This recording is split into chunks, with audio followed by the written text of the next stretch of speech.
off. We got to figure out how we get this shit in multiple states. Now I know it's a lot of rules and everything else, but people are getting mad at me like I control the gambling system in America. I'm gonna send y'all the states and everybody online. We're trying to get in every state possible. But if you got to take a little hour drive to get on the app, it's all good, man. It'll be worth it. But we're trying to get in many states, underdog that is, as possible. I'm working on it.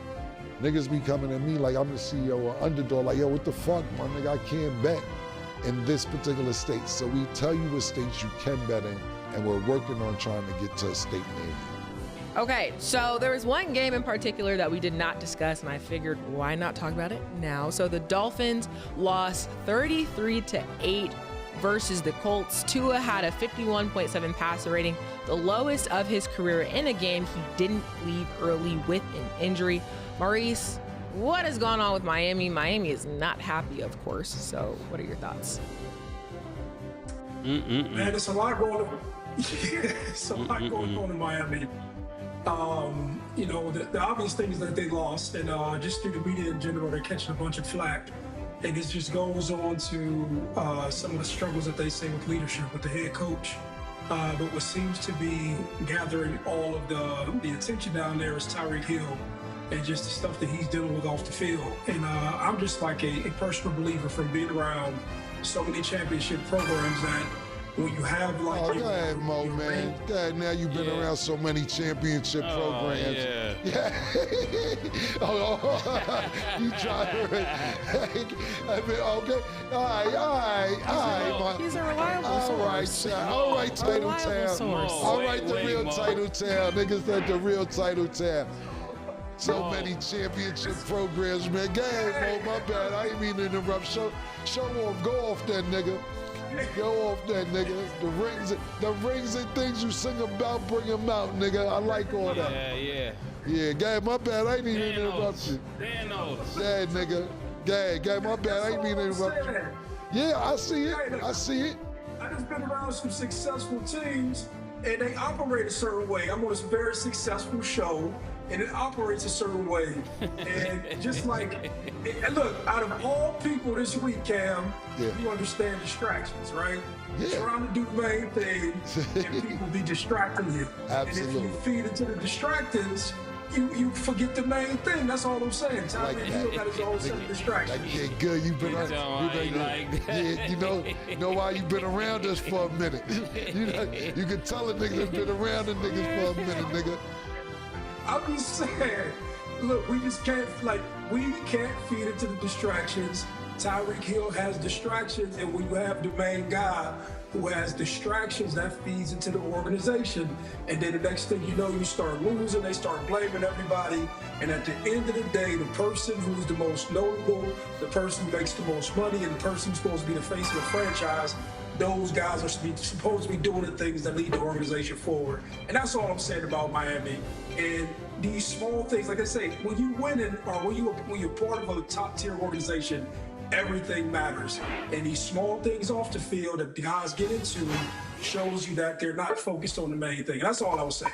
Yeah, Mo. Mo, you're talking with the rings and shit on. Yeah, Mo.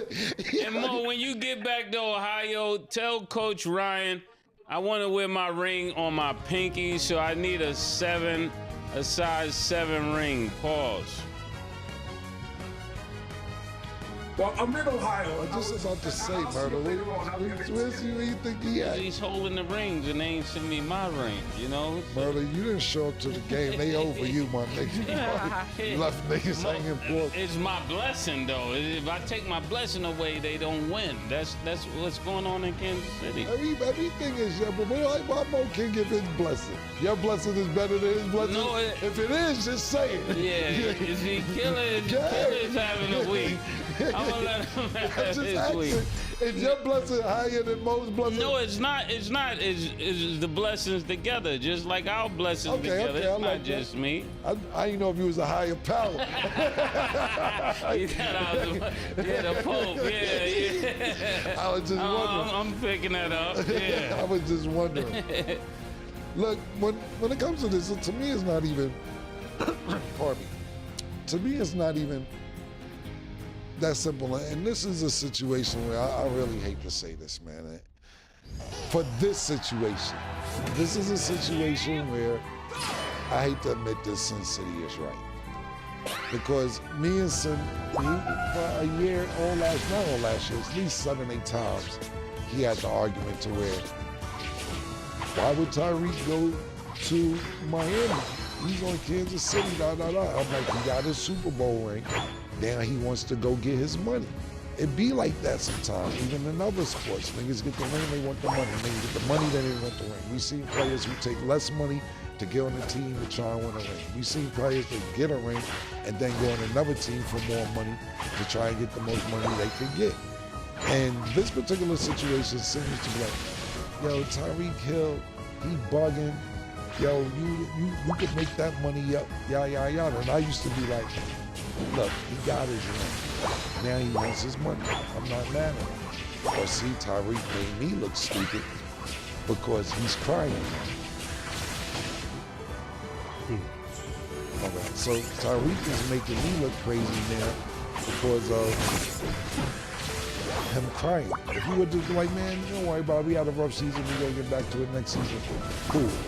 You finish off the end of the year with your press conference saying basically that you're not happy with the situation because you're not winning. I don't know, I'll forget what it was, what he posted, when he changed his Avi on his Twitter to Antonio Brown or something when he was leaving the field. Now this season starts off, you're not having the yardage that you usually have and everything else. And then think about this. We've seen Kansas City go to the Super Bowl and I believe win a Super Bowl without Tyreek Hill there. So you wanted the money. You wanted to go to Miami. You could still be playing with Patrick Mahomes right now. You chose this scenario because you wanted your money. And I'm not a nigga to argue with anybody who wants their money. But don't cry about it. Don't complain. And we all know you want to win. But you was with the best quarterback in the world right now. Y'all niggas made miracles happen together. And you also see the decline. I don't want to use the word decline, but he's still a great player. But we see Travis Kelce getting a little bit older.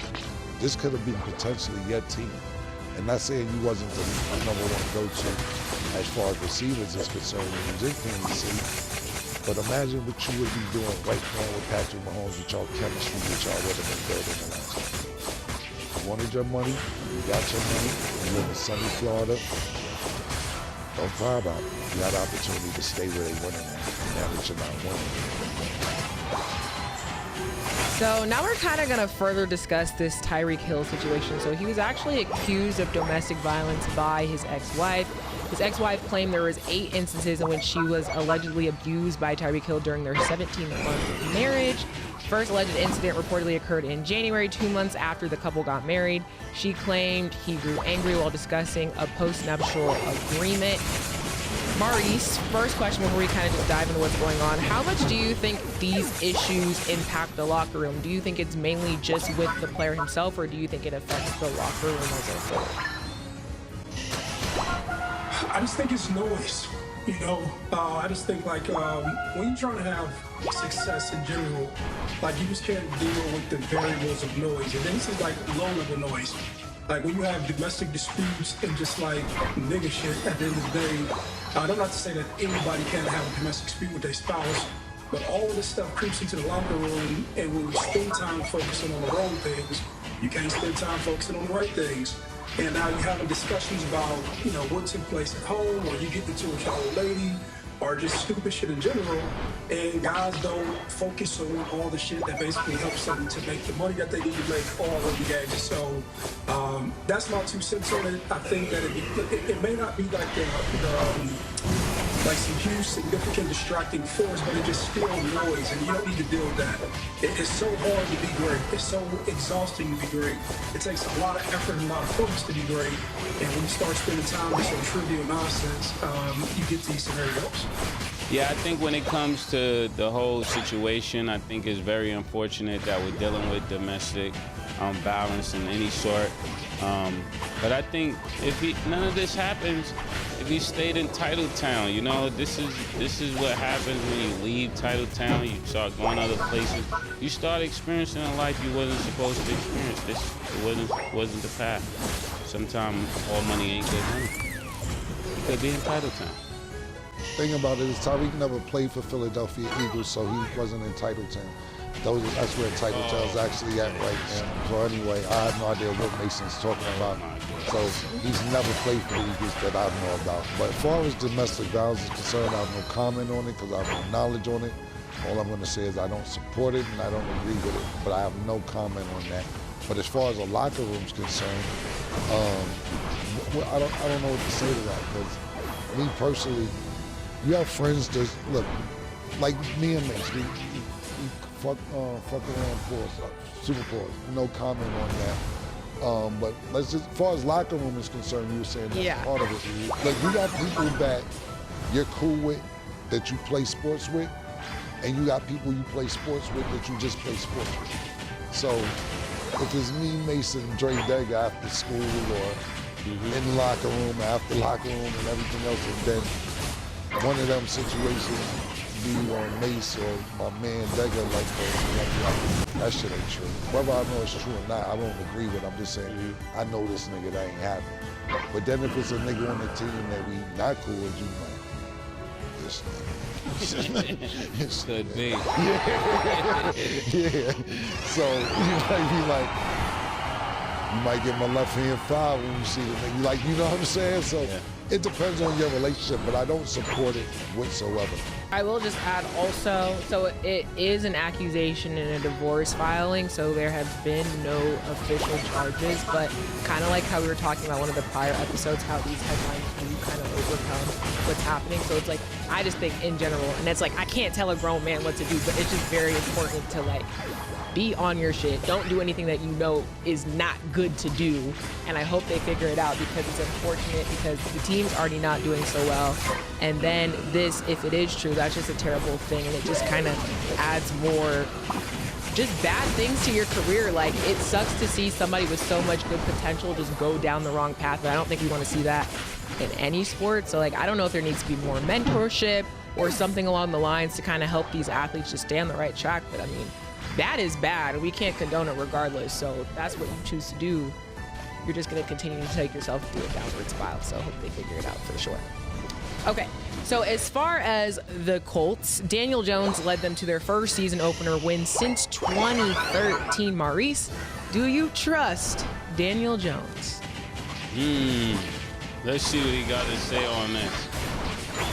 No, I don't trust Daniel Jones. I seen Daniel Jones when he was with the Giants, and the reason he's out of the Giants organization was because how he played. And I think that this was one to see what they had as a backup. I think they also wanted to put pressure, pause on Anthony Richardson, just to see, like, you know, him become more competitive and excited about playing. I know that they had like, you know, reservations last year when he checked out the game. He said he was too tired and so on and so forth. But I think Anthony Richardson, him being the first round pick, will end up at some point playing the rest of the season. But I'm not a believer of Daniel Jones. I watched enough of him when he played with the Giants, and just my personal opinion. So you don't think that it was just New York, that he was not able to play well in New York? Well, you can definitely say that, you know, a player can succeed or fail within the system. You can definitely say that, you know, if you go to a new city and, you know, you have different pieces and parts around you, you know, those things can contribute. But I never seen Daniel Jones do something that wowed me. I'm talking about from a business standpoint. I don't see how you draft Anthony Richardson and, you know, then you pay Daniel Jones to come in and you just keep your first round pick on the bench. I just don't see how that happens. At some point, you have to get Anthony Richardson off the bench because you're paying him so much money. At least give him a chance to have success and then trade him out if you can keep Daniel Jones. But it looks like Anthony Richardson may have the most upside and the most money investment to him. So that's why I'm saying that Anthony Richardson at some point has to come back into the game. What happened to Anthony Richardson, Stat?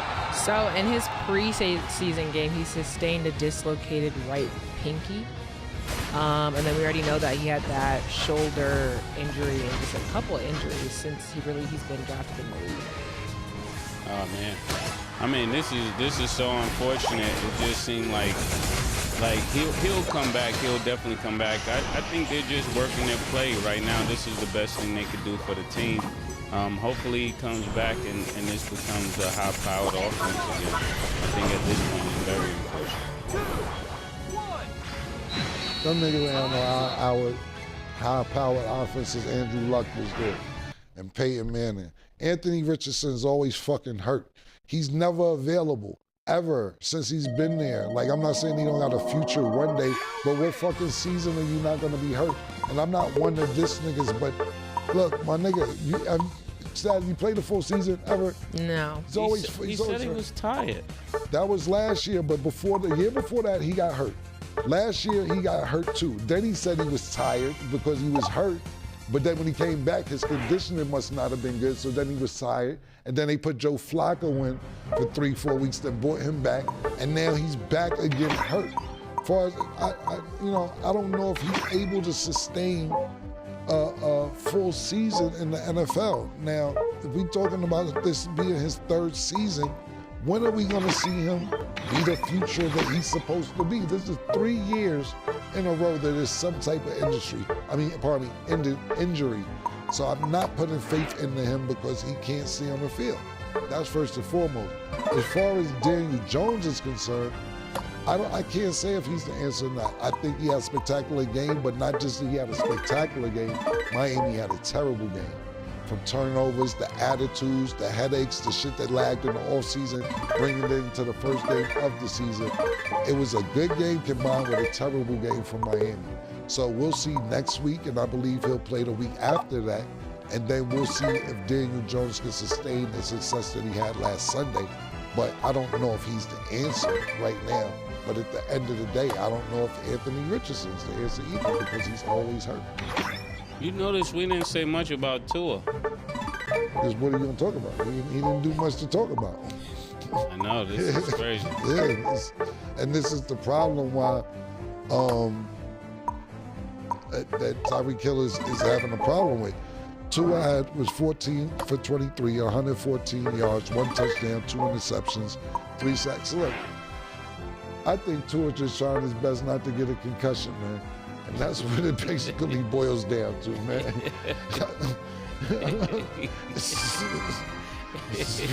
Career on the line. I ain't lying. Yo, that nigga to get enough concussion, they gonna say that's it. That's it. It's over for you, nigga. No more. So I think that's what he's more focused on more than anything else. I think Tua comes to the locker room like, man, it was a good day. He didn't get hurt. And he's excited. And they're like, no, bro, you're not playing. That's what matters, absolutely. Yeah. You got to think about this, because what you have to think about is this. In a football player's mind, they could tell you, look, it's like a boxer too. You got a boxer, right? And you see them getting beat up bad. And you're like, yo, bro, we got to stop this fight. You like, nah, nigga, don't stop the fight, nigga. I got 2 more. Like, yo, you don't see. And they're like, no, you're out on your feet. You don't see what I see. Yeah. And then you have to think about it. It's only but so many more times. And like I said, I'm into a fan. I think when he's healthy, he's really good. But it's only but many more times that you can have a concussion before they give up on you.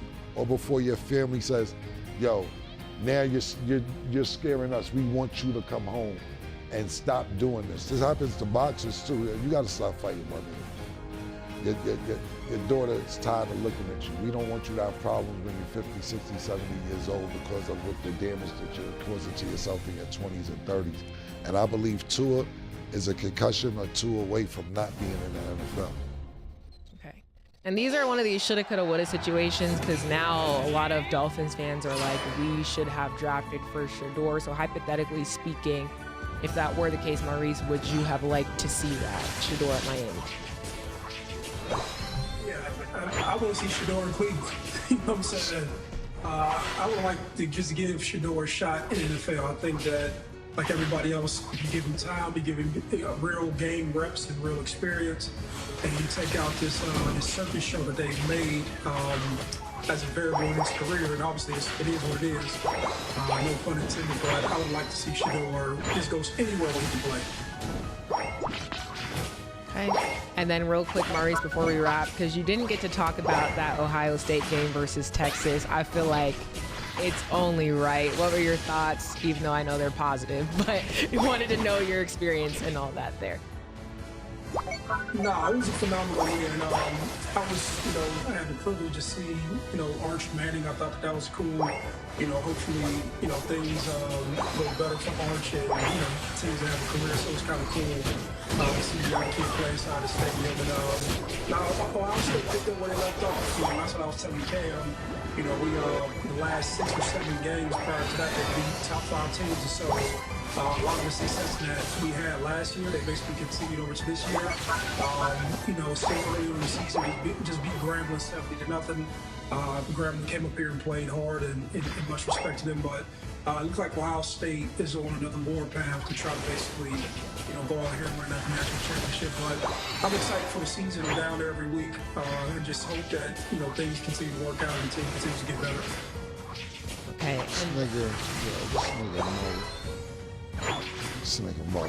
Listen, you want to throw Grambling in the black on black crime like that, nigga? You want to do that to the HBCU just to throw it out there? She asked you about Archie Manning, you going to throw Grambling that you smacked them niggas 70-0. That's fucked up, Mo. You know damn well they trying to get it together, but you going to throw that shit out there that you beat Grambling 70-0. You let niggas know it ain't no games this year with nobody. HBCU, blue collar, whatever the fuck, blue blood. Niggas applying with everybody. Y'all on a repeat mission. To throw Grambling in there, I feel that was some bullshit. That was fucked up, Mo. But listen, man, go ahead. Listen to me. I got a show coming out, and the show is called Start With The Facts, right? Yes. So I'm going to start with the facts. That's it. And so whatever I say, you start with the facts. And so if the facts are the facts, we beat them 70-0. I'm not bragging. I'm not being humble. I'm just saying, hey, that was the facts of the situation. That's it. I ain't mad at you, nigga. Talk that shit, man, because listen, that's when it's time to talk. But I like that title, Start With The Facts, and make sure you let everybody know when it's, we'll let everybody know when it's about to air and so on and so forth. We're looking forward to the show. But back to the original question, look, man, Texas came in ranked #1. Archie Manning was just, he's a Manning nephew, son, grandson, one of the Manning football royalty. He stunk it up. They didn't look good. Of course, they was on the road, so they didn't play that well. It's not easy to play with them in Columbus, but he stunk it up. And when you're the #1 team in the country and you're supposed to be the #1 quarterback in the country, I don't know if that was a drink or not. There's no excuse. There's no excuse. You lost and you did what you returned. You did not play good. And, I wasn't going to act like I was disappointed. I've been giving Mo a hard time, pause, because he gave Murder his t-shirt before I got my Ohio State t-shirt. So I've been fucking with niggas about like I'm not Ohio, but I really am Ohio. I'm happy that they won. But I told Mo, me and Mo was having a little back and forth online, because I'm like, Mo, don't act like y'all killed niggas. That's what I'm saying. This the shit I'm talking about, Murder. He want to go 70-0, but they didn't play that good against Texas. They wasn't world championship Buckeyes against Texas. Y'all won the game, but don't act like y'all killed them. So you want to bring Grambling in to make up to say, okay, we snuck away with a win week 1. But let niggas know we beat the HBCU by 2 million points. It was okay against Texas. Y'all won, which mattered. Y'all didn't look that great. Now the MVP of that game is Patricia. These niggas got the defensive coordinator of the fucking year coming from the NFL.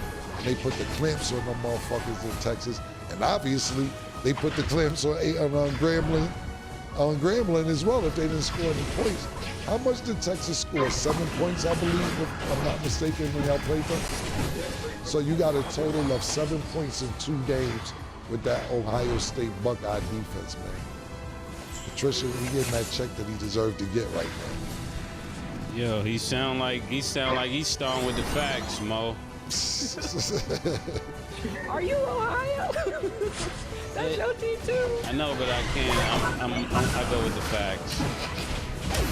The thing about it is this, man. I'm really a Buckeye, man. Y'all niggas Florida Gators when it's convenient. You know, Miami, anything Florida for murder when it's convenient for Florida. You know what I'm saying? I can't do this right now. That's what I'm saying. Anything convenient. I don't even know Milwaukee. I don't even know how Mace got to Ohio. I've never even been on the route. That's not even part of your route. Mo invited me. The people invited me, Killer. I sent my blessing. And you let him there. And I sent my blessing. You let him there. I was there in spirit. Oh no. It spins like was wild. Machine shaking. He was there in spirit. It's crazy. Well, y'all, that is all the time that we have for today, Maurice. It was a pleasure to have you back. Word up, Mo. Thank you, man. Real, Mo. Thank y'all for watching, and as always, it's what it is.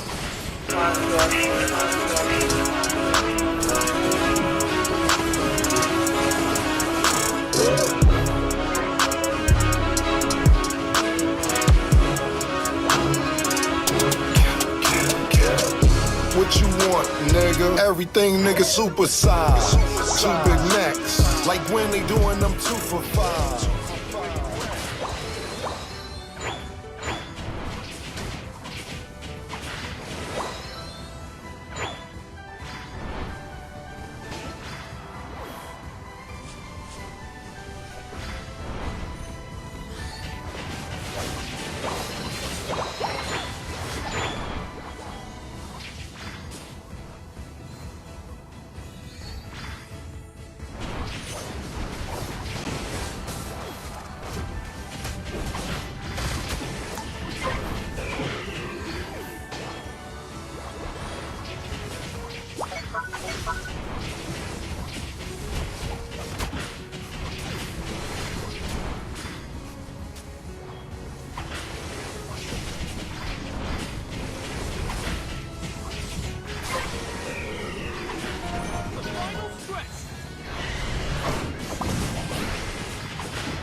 Can you smell it in the air, folks? It's Nintendo Direct season. We, of course, earlier this week talked about the potential for a Nintendo Direct to be taking place this week. And lo and behold, early this morning, Nintendo did indeed confirm that a Nintendo Direct presentation will be happening this Friday, September 12th at 9 a.m. Eastern Time. So I kind of want to talk about the Direct itself, what I expect to be there, and, you know, just kind of have some fun with some predictions with this Direct, and also give you guys the information about the Direct itself, because I do think there are some things we can take away from this. So if this is your first time on the channel, hit that subscribe button, be sure to like the video, and share it around if you enjoyed it. Now, first and foremost, when it comes to the Direct taking place on September 12th, you might remember a YouTuber by the name of Switchforce said a couple of weeks ago that it was going to happen on September 12th, and it looks like he was spot on with this. So shout outs to him, give him credit for accurately having the date of the event, and I think that's now someone you can kind of look at and potentially get information from when it comes to stuff like upcoming events. He obviously has a good source now, and that source seems to be giving him information. So, you know, shout outs to him. Spot on with the date. So I'll be interested to see if some of his other predictions of things like the 7 games or whatever, I'm not quite sure what that's all about, but I guess we'll find out on Friday. Now, this will be taking place, like I said, at 9 a.m. Eastern Time, and this is actually a general Nintendo Direct. There was some speculation whether or not it was going to be a Mario 40th Anniversary Direct, but in my video Sunday, I pretty much said, you know, I don't think that's really the time for it. You can kind of tease something if you want to, or even talk about the Mario stuff if you want to during this Direct presentation, depending on how long it was going to be. Of course, there was also the speculation that it could have been a Metroid Prime 4 Direct. Once again, I feel like that's something that can be done at a different time, because when you look at the Nintendo Switch 2, there are some, you know, interesting discussions to be had about both third-party and first-party games.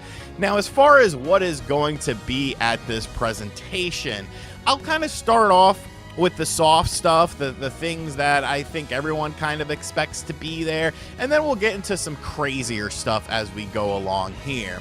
Now, I think right off the bat, we're going to learn about Metroid Prime 4's release date. I think that the time has really kind of come and gone to learn when this game is going to come out.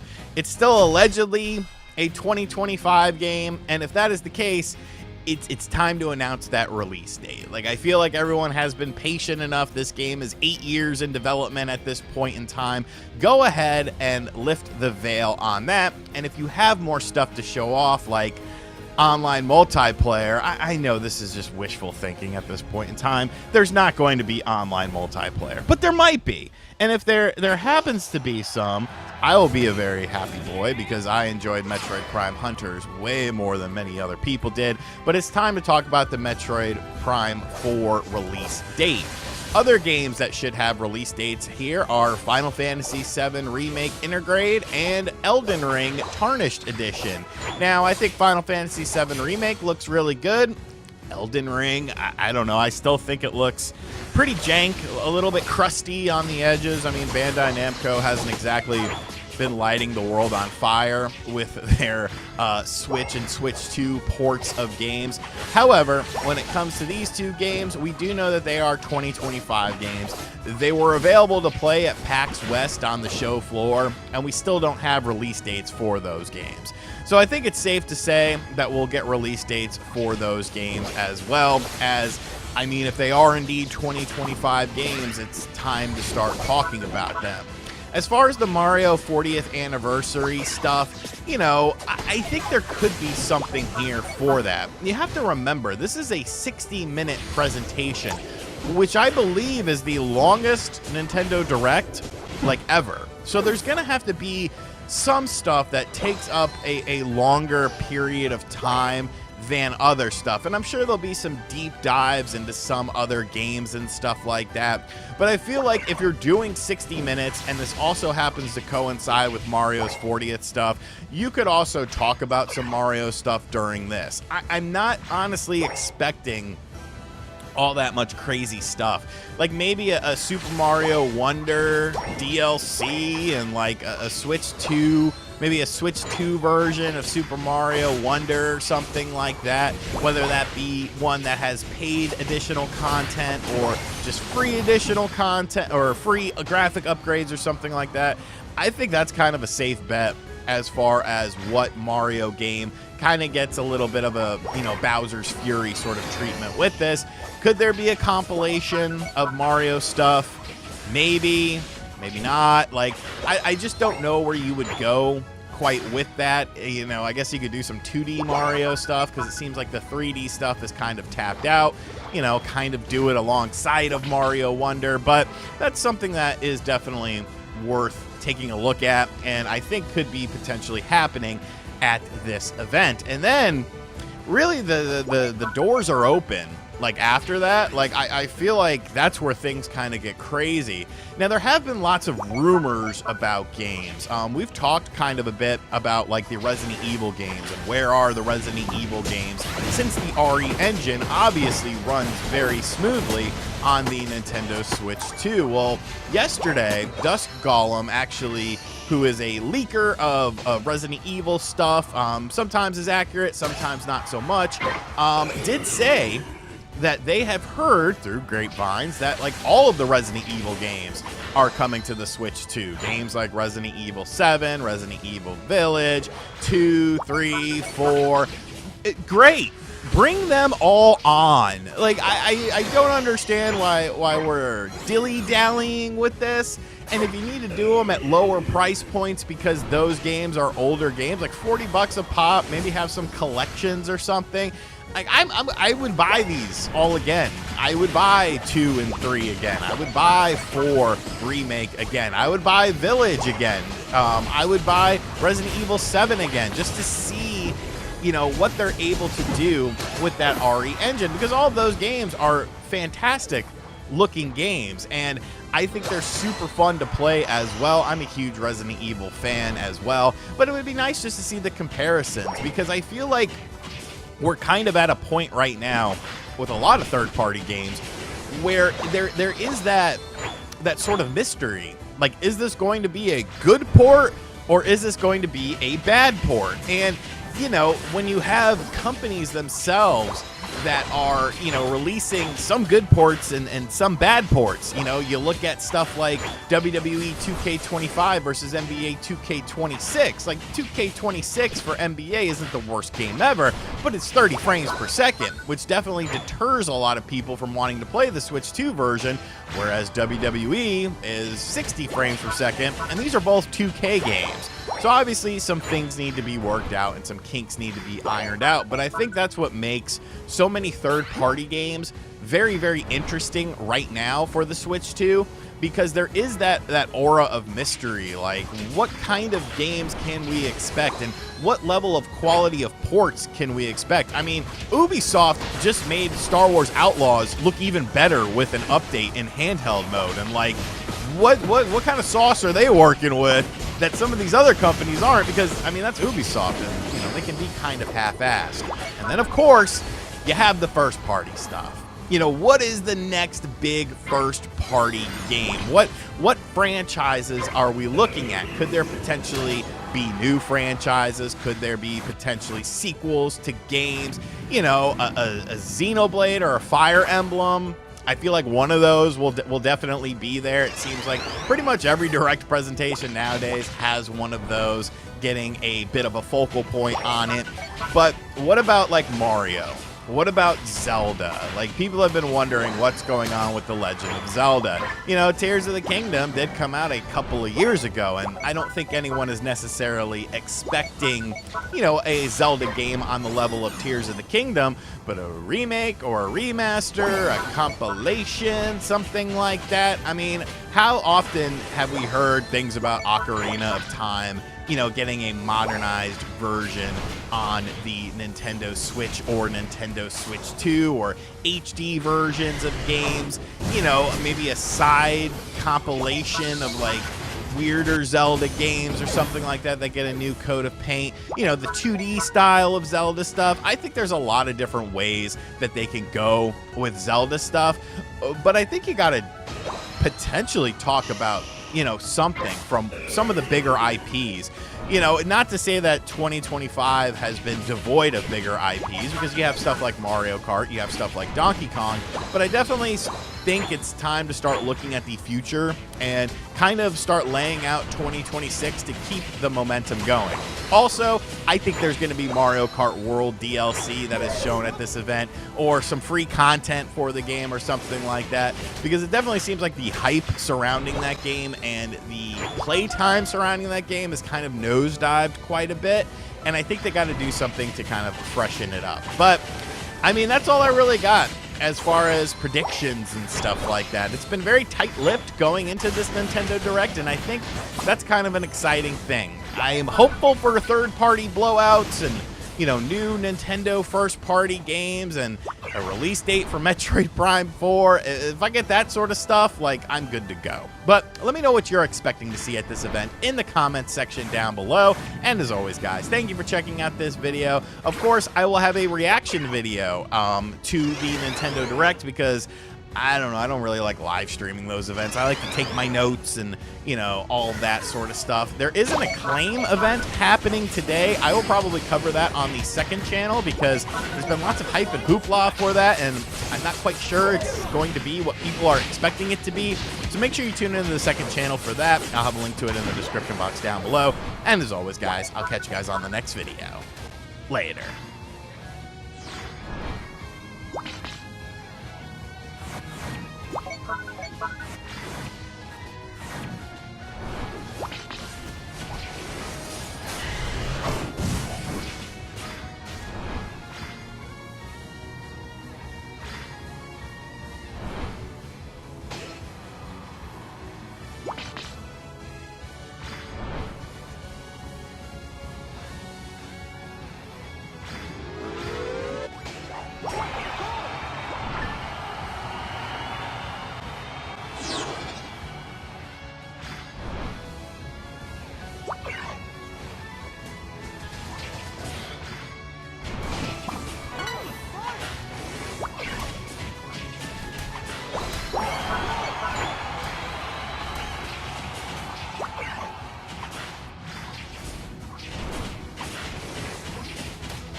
Ash Bolson!